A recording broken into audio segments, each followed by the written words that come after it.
you don't come play with us, then we will kill you.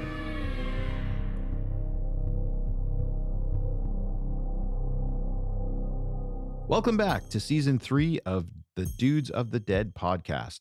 If you missed season 1 or season 2, including our top 10s of 2021 and 2022, you can find all of our previous episodes on Apple, Spotify, Anchor, and Google. I'm Leatherface Lee. And I'm Maniac Mike. This season, we've added an email for the show, dudesofthedead@gmail.com. Feel free to email us your thoughts on the films we discuss, and we're also asking for listener requests for season 4. So email us a film if you'd like us to review it in season 4, whether it's a personal favorite, a controversial film, or a hidden gem starring Nicolas Cage. We can't wait for you to listen to season 3, including some appearances from friends of the pod, as well as some bonus episodes. We're also on YouTube at Dudes of the Dead podcast. This season, we're excited to review some standouts from 2022, some older classics, and as well as some new films from 2023. We'd also greatly appreciate if you'd be willing to leave us a rating and a review. Thanks for joining us again, and we'll see you in the aisles. Welcome back, listeners, to, I think this is episode 7. I know Mike thinks it's 6, but I counted the bonus as number 1. Anyway, it doesn't matter. This episode, we are looking at the 2000 crime procedural horror sci-fi, The Cell. Do you believe there's a part of yourself that you don't show anybody? When I'm inside, I get to see those things. I feel them.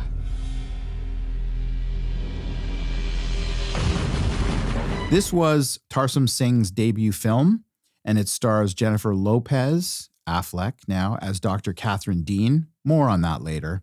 Vince Vaughn is Agent Peter Novak, and Vincent D'Onofrio is Carl Rudolph Starger. So this got 6.4 on IMDb, which is a pretty respectable score for this kind of film. However, Rotten Tomatoes had a 45% critic and 57% audience rating, which is significantly lower. At least you might have a different viewpoint on this. I don't often see this far apart. Like, it's either people are polarized often. Sometimes you see a critic audience difference in Rotten Tomatoes. But IMDb, that's a solid score for this kind of film, 6.4. That's true. I do think the critic scores and the IMDb scores tend to be fairly consistent. Mm-hmm. And you do, if you see a discrepancy, usually between the critics and the audience. And we've looked at a lot of films recently where I feel like there has been some discrepancy. But yeah, that's true. And this one, interestingly, there was quite a polarizing response from the critics on this one. And right off the bat, this was my choice. And I'm going to off the bat say, this is not a perfect film. However, I'm just going to quote Roger Ebert, who called this one of the best films of the year and claimed that Singh is a visual virtuoso. I did see that review. And we'll talk about that more later. Anyway, so the summary of this is an FBI agent persuades a social worker who is adept with a new experimental technology to enter the mind of a comatose serial killer in order to learn where he has hidden his latest victim. Can we do a quick aside? Sure.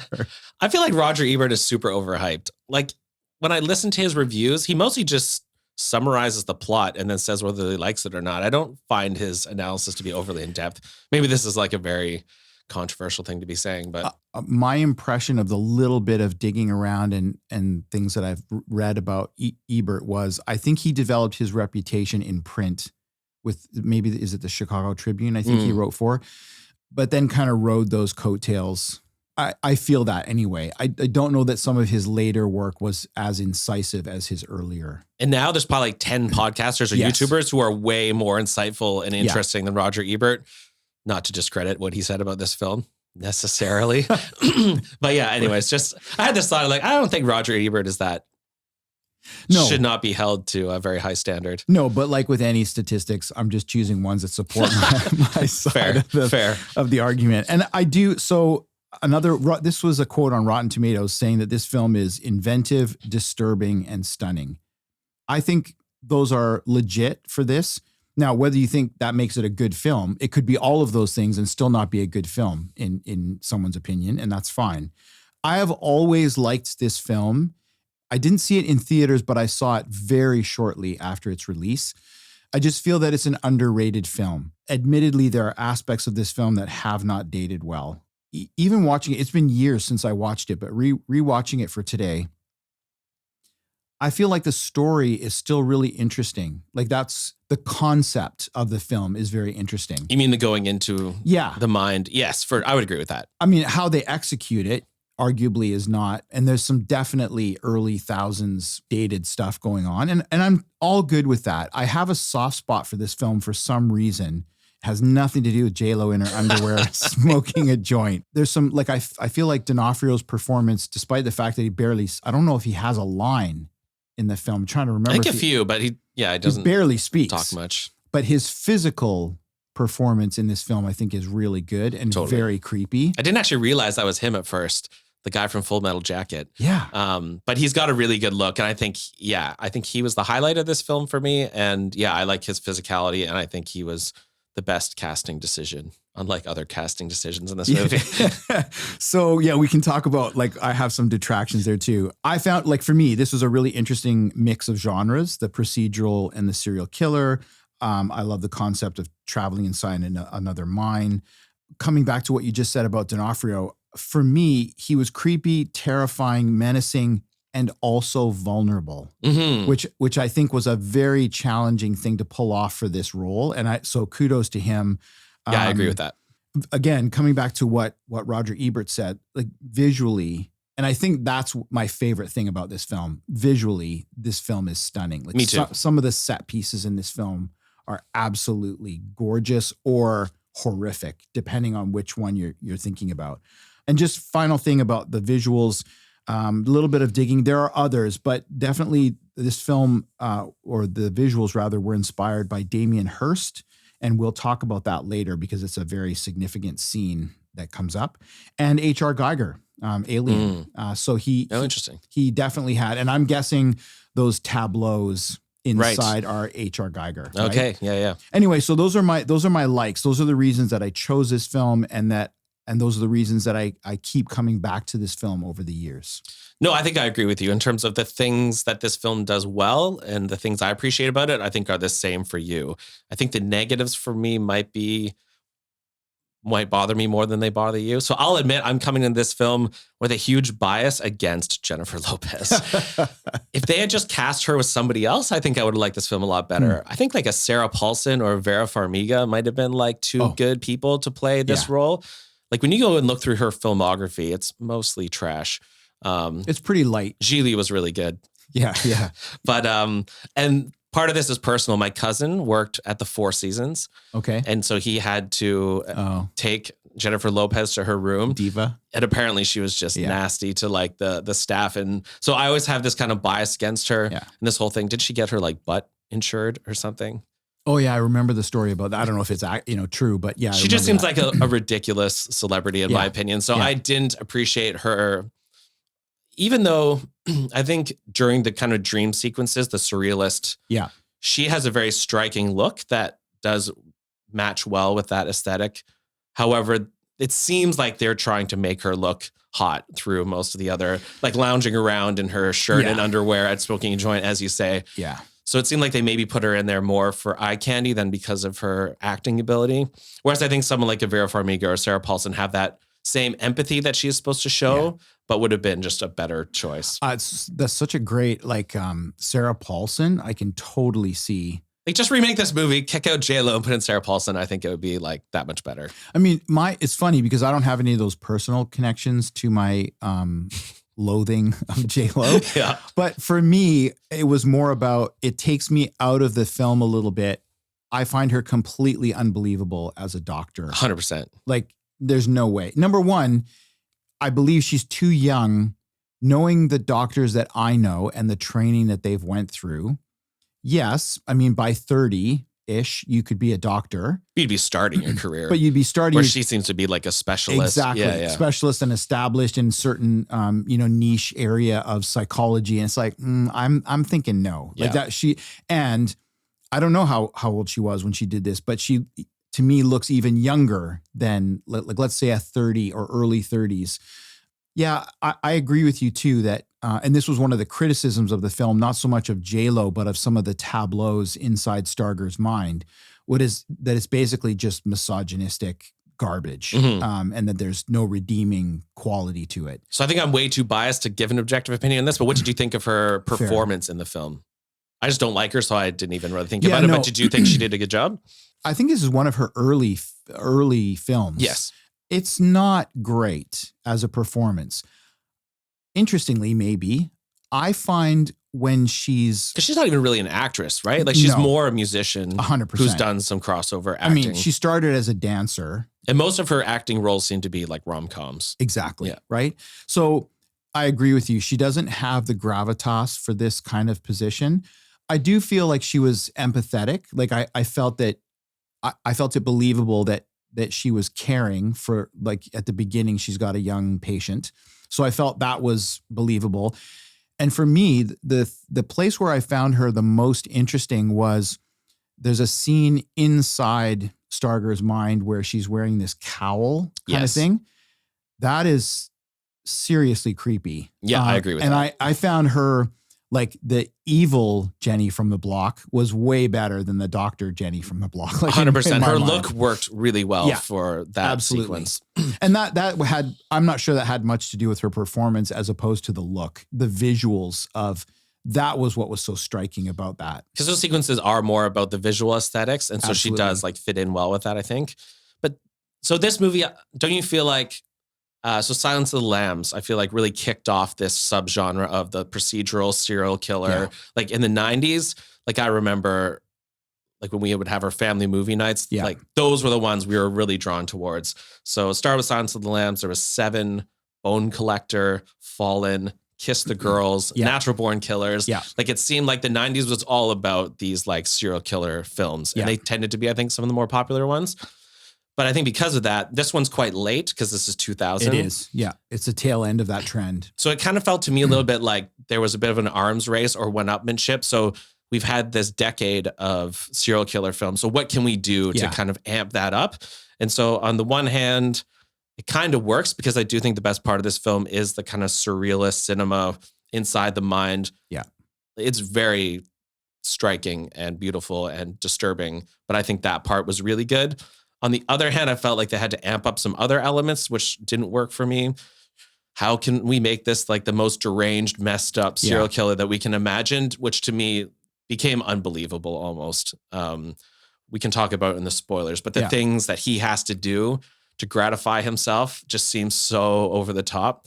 Right. And as well, for a guy suffering from schizophrenia, how did he end up, like he has a lot of infrastructure he has this building and like a lot of setup and equipment. And I didn't buy that he would have the resources or the means and ability to actually construct all of this for his like weird gratification. They certainly didn't.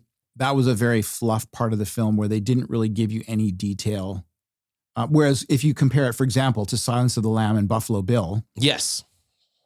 Silence of the Lambs, there was more than one.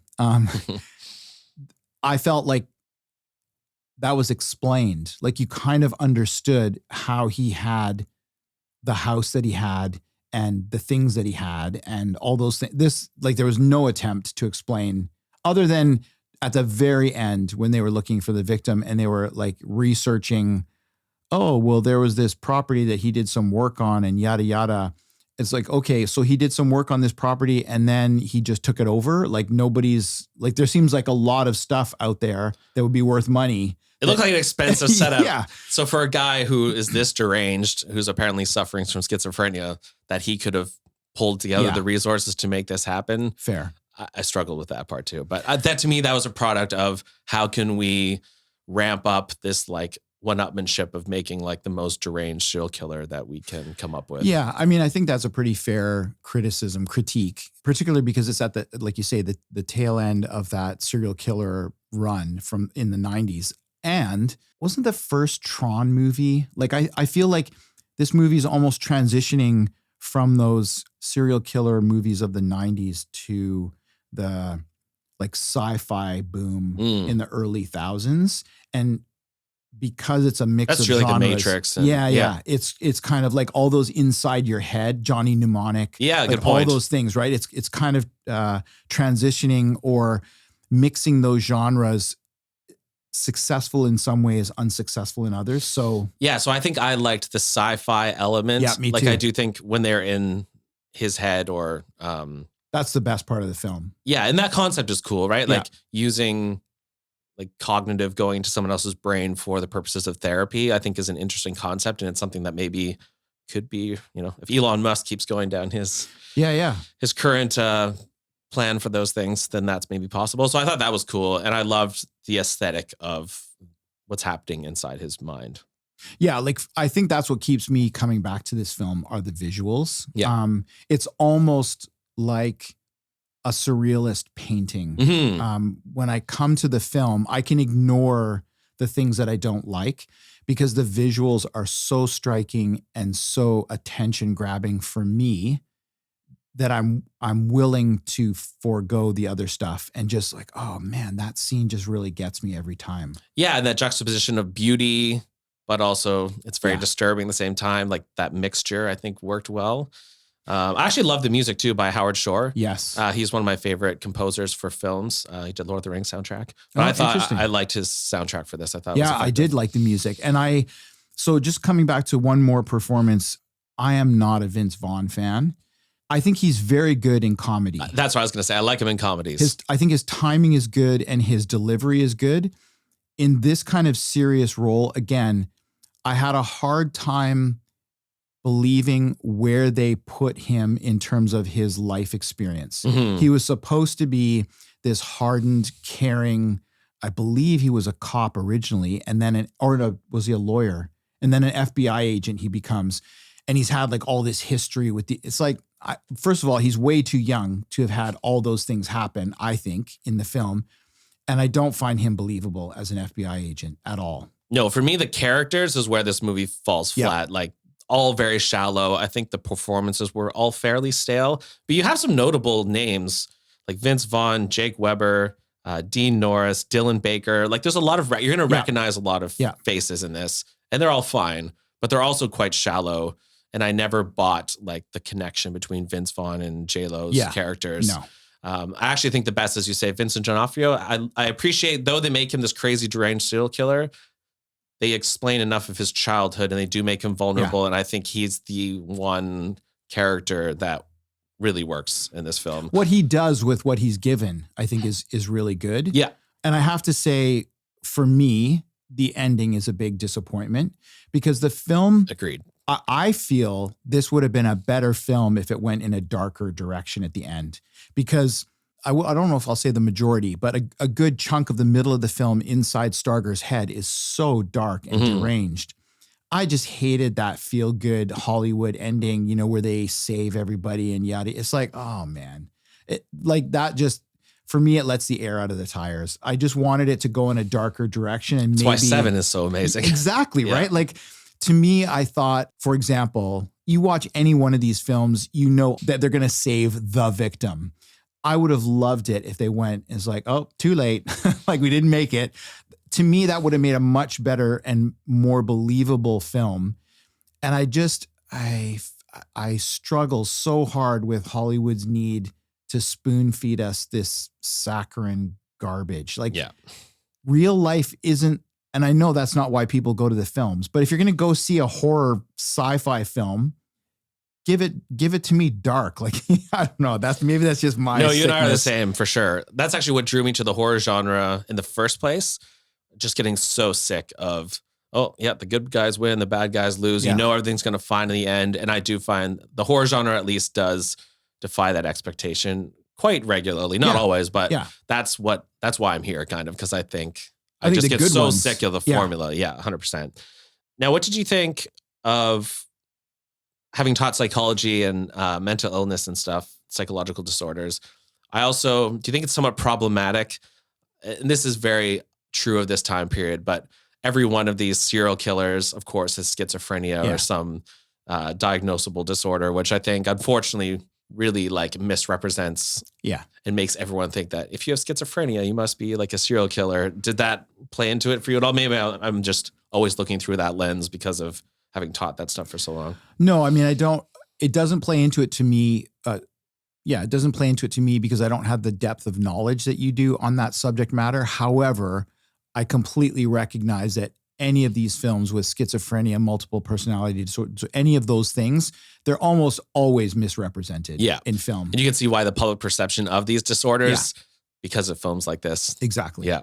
And I can also understand it's like someone who has a deep knowledge of history watching, historical drama and then going, well, wait a second, you got that totally wrong. And it's the same with this. I guess not having that knowledge, I forgive that, but I totally appreciate and understand. It's like, yeah, that's not real. Although to be fair, I guess they do go to some length to humanize him, the villain. Yes, they do. Which I think is a real strength of the film. There, as I said, not a perfect film in the beginning, but for me, the visuals and D'Onofrio in particular really draw me back to this film every time. And we'll get into some of the spoiler things because I think there's some things that happen inside his head that for me are definitely the reason I keep coming back to the film. What'd you think of like the red licorice suits they're wearing when they're suspended and going into this?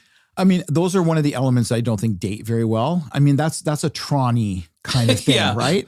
When I first saw this film, I thought it was cool. Yeah. And those little masks that they put on with the digital, now it's just like so hokey. It just seems, it's kind of cool that they're suspended there. Yeah. But yeah, that's not I didn't an quite element. get the point of the licorice suit. Yeah, I'm assuming all of that stuff is sensory. Oh, maybe, yeah. Right? At least that was my explanation for the licorice suit, was that those are all kind of sensory points that are under the suit. Kind of like when you get an MRI or something, not that I've ever had one, but what I've seen, they put all those contacts on your head when they're doing those kinds of things. Or motion capture and they have all those. Exactly. Okay. Yeah, I could buy that. Still didn't need the red licorice aesthetic necessarily, but fair enough. Yeah. I was like, that's kind of weird, but. That is another element of the visual aspect of the film, right? Sure, is that futuristic sci-fi kind of element. Do we want to jump into spoilers? Yeah, I think everything else I'd want to comment on probably would be considered a spoiler. So do you want to give kind of our thoughts and then we can... If you haven't seen this film, I think there's enough, particularly if you are interested in art or visual media, I think this film has a lot for you. If you are a viewer who's interested in character development and that side of film, I don't know if you're gonna enjoy this film very much because that's a pretty thin layer in this film. It's for 100% the visuals are what you would go to this film for. So for me, it's a watch with caveats as often. Yeah, I think for me it kind of fails in the end just because of the lame characters. Sure, I don't like J-Lo, but I think there's other problems with it. Mm-hmm. I think the ending is a bit meh. And I think it's maybe a tier below some of the serial killer films from this era. I'd agree. So I would say definitely go watch Silence of the Lambs and Seven before you watch this one. But it's not bad. And I do think the visuals are the reason to see this for sure. And they are unique and quite striking. And so if you love serial killer procedurals, then it's worth watching. Yeah. So we've got a watch and a not really. Not really. Okay. All right. So we're going to move on to spoilers. So if you don't want to have things spoiled for you, we'll see you next time. Actually, we should probably, if people do leave us now, what are we looking at next episode? Yeah, next episode, we're going to be looking at Skinamarink. All right. So I just had an upcoming thing spoiled for me.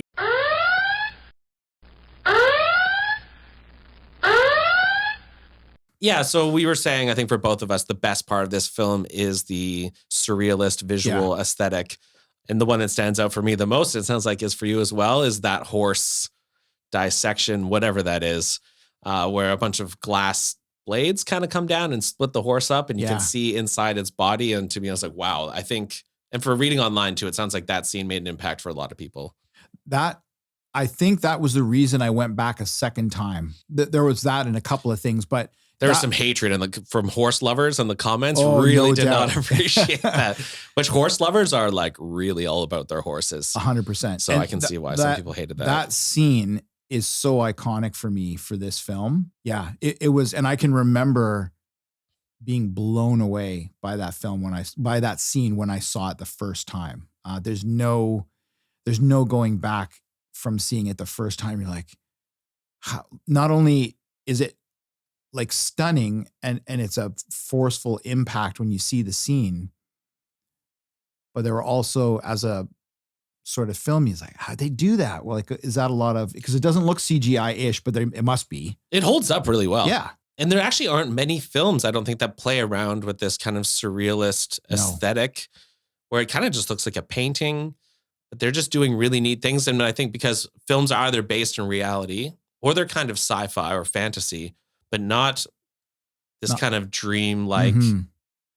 Yeah, it is very unique. Like even with all the films I've watched, and granted this from 2000, like I think that is by far and away the best part of this film. And it maybe is worth watching just for the aesthetics. Yeah. And I mean, speaking of aesthetics, there's a couple of D'Onofrio scenes that are in the film that are absolutely, for me, mind-blowing in terms of their visuals. There's the one that always stands out for me are the sort of wings, cloth. The cape, yeah. the purple. Oh my gosh. That was a really striking scene as well. He's on, like, D'Onofrio's on this throne-like structure, and he's got this cloth, this purple, silky kind of cloth attached to his back. And we can talk about how that's done because there's a way that they've done it based on what he is in real life.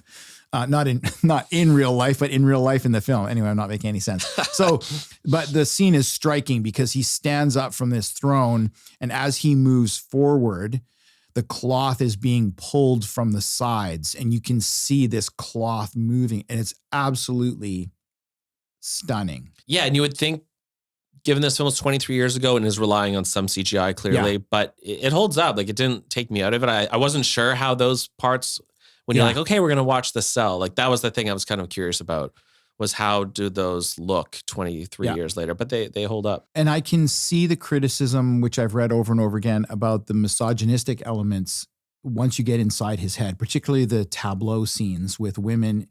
But if he's a misogynistic serial killer, then that is fitting for that character. So I wouldn't give any. I didn't understand the critique when it's like, yeah, but we're supposed to be inside this guy's head. Who is a raging misogynist. Yeah. I struggle with those kinds of critiques because to me, when we were inside his head and we saw those tableaux, that's part of the creepiness of this film. And the striking visuals of this film are the scenes and the things that we get to see and that we're supposed to be witnessing inside this deranged person's mind. It's funny, like even just last night, I was listening to this podcast, Morbid, episodes about Robert Pickton and that whole thing. And you just realize like there are people out there who are crazy serial killers who are like raging misogynists. And so this is like, it's real, unfortunately. Yeah. Yeah.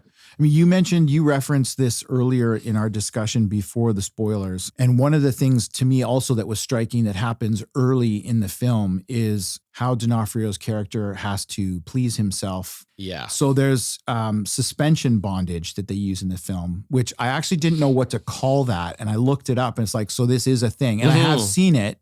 Hooks, right? And they go into your back and then you're suspended. Yeah, I've heard of that.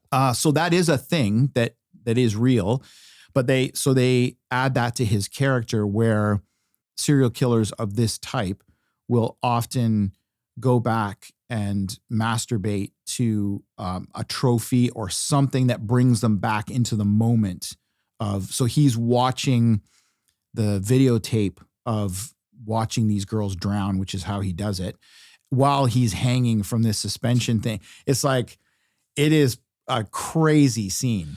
Yeah, which to me almost was more of a critique, or that was like this arms race of like how so over the top. Over the top can we make these serial killers? It's like we've had all these other ones, so let's have him hanging from hooks from the ceiling while masturbating to a video of this woman drowning. I'm just like, wow, this guy is just like over the top. Fair enough, maybe there are, your 0.001% of serial killers who are that crazy, but then him having to rig up all the infrastructure to make this all happen was just a bit much for me. I'm gonna challenge you on that though, to be fair. Yeah. Because we've also referenced this film in Silence of the Lambs, where he's creating the suit, which is based on little bits and pieces of different people over time.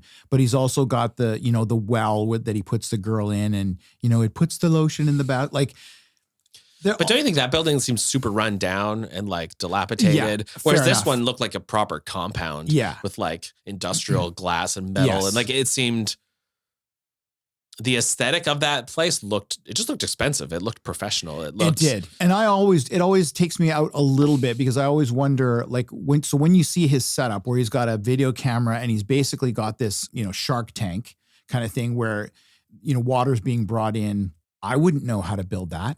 No way. Without it leaking. Yeah. How does this, and like this guy you would say, have to be an engineer to do all this. And you've got, like, it looks very expensive with, like, the glass would have to withstand the pressure of that water. The seams would, now we're getting very nitpicky here, but if you're the kind of person where those details takes you out of the film, then that's going to take you out of the film, because I often will find myself being drawn to, really? Did he really do that? Like, how would somebody do that in his position? Yeah. Whereas at least Silence of the Lambs, like, it was like a dirty hole. It looked like maybe if he dug for a year and here's this little bucket he throws in there. Yeah. But this looked like a multi-million-dollar. Okay, you need fair. like engineers to make this thing. I don't know. Although going back to the dream sequences, another visual, I don't want to forget, which I liked. So when he has Vince Vaughn on that table and he has him hooked up to that whatever contraption, and he's spinning it. Is it his intestine? Like, I don't know what This is intestine.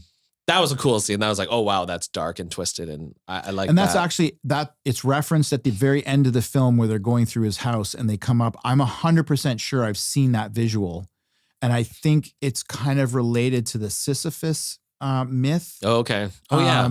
So I'm pretty sure it's a medieval plate that's taken from. Interesting. That's a real artistic visual, and they've just recreated it in the film. But that's very creepy. And D'Onofrio's character, the way his visual, the way his character is.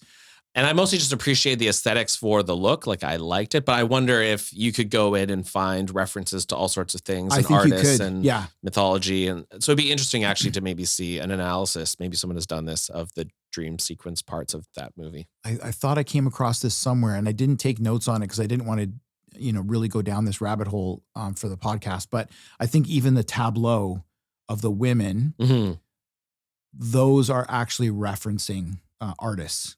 That's cool. So I think Tarsem Singh was very interested in the visuals, and there's a lot drawn from 20th century and earlier art. And I think that would be very, very interesting to see. That's not my wheelhouse, so I didn't really pick up on those things. But yeah, that's a good point. But it's fascinating. Now, one thing that bugged me, and I guess this is a spoiler, the way, so it seems like J-Lo's kind of turned to his side, or he's captured her mind or something. And it just takes one line from Vince Vaughn, like, oh, didn't you know this? And then I forget exactly what he said to her. It's her brother, I think. Yeah. He talks about her brother because before he goes in, I can't remember, it's Mary Jane, whatever her name is, the actress. Her character says to him, you've read her file, reference something that would bring her out, right? I just thought that was kind of like, okay, it's pretty whatever. Convenient. Yeah. Hey, this. And then she turns and kills him. It's all good. Like, all the story bits of this movie didn't really work for me, but the visuals definitely did.